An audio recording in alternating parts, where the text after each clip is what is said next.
सास ने बहू पर शक क्यों किया। हर सुबह की तरह उस दिन भी घर में सब कुछ सामान्य था, लेकिन दोपहर होते होते पूरे परिवार में हड़कंप मच गया। घर की तिजोरी से 25 लाख रुपए और जमीन के असली कागज गायब थे। तिजोरी टूटी नहीं थी, यानी उसे किसी अपने ने ही खोला था। सास कमला देवी ने बिना एक पल गवाए अपनी बहू पूजा पर शक जताया। उन्होंने कहा, तिजोरी की दूसरी चाबी सिर्फ बहू के पास थी। पूरा परिवार बहू के खिलाफ हो गया। लेकिन जब पुलिस जांच शुरू हुई तो सामने आया ऐसा अपराध जिसकी किसी ने कभी कल्पना भी नहीं की थी। आखिर सास ने बहू पर शक क्यों किया? क्या बहू सचमुच चोर थी या कोई अपने ही परिवार को बर्बाद करने की साजिश रच रहा था? मेरठ के एक प्रतिष्ठित परिवार में कमला देवी अपने 2 बेटों अजय और विजय के साथ रहती थी। अजय की पत्नी पूजा इस घर की बड़ी बहू थी। पूजा पढ़ी लिखी और ईमानदार थी। वह घर के सारे हिसाब किताब संभालती थी। इसी कारण कमला देवी ने तिजोरी की दूसरी चाबी भी उसे दे रखी थी। एक सुबह कमला देवी ने तिजोरी खोली तो रुपए और जमीन के असली दस्तावेज गायब थे। उन्होंने घबराकर पूरे परिवार को बुलाया। तलाशी शुरू हुई।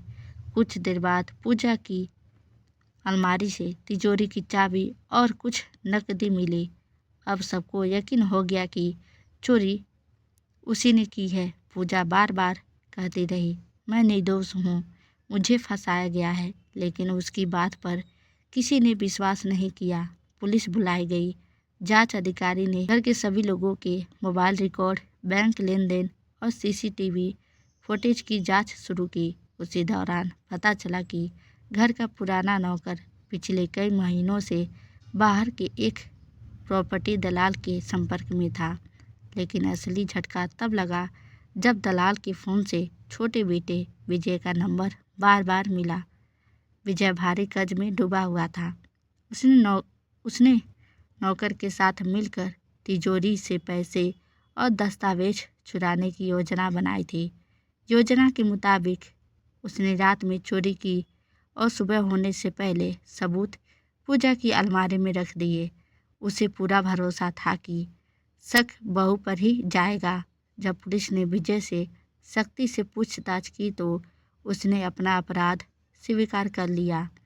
उसने बताया कि अगर भाभी बदनाम हो जाती तो कोई मुझ पर शक नहीं करता। कमला देवी की आंखों से आंसू बहने लगे।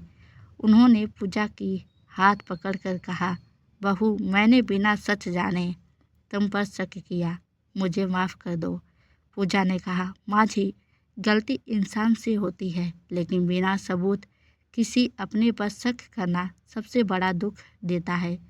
कुछ महीनों बाद अदालत ने विजय और उसके साथी को सजा सुनाई। घर के रुपए और दस्तावेज भी बरामद हो गए।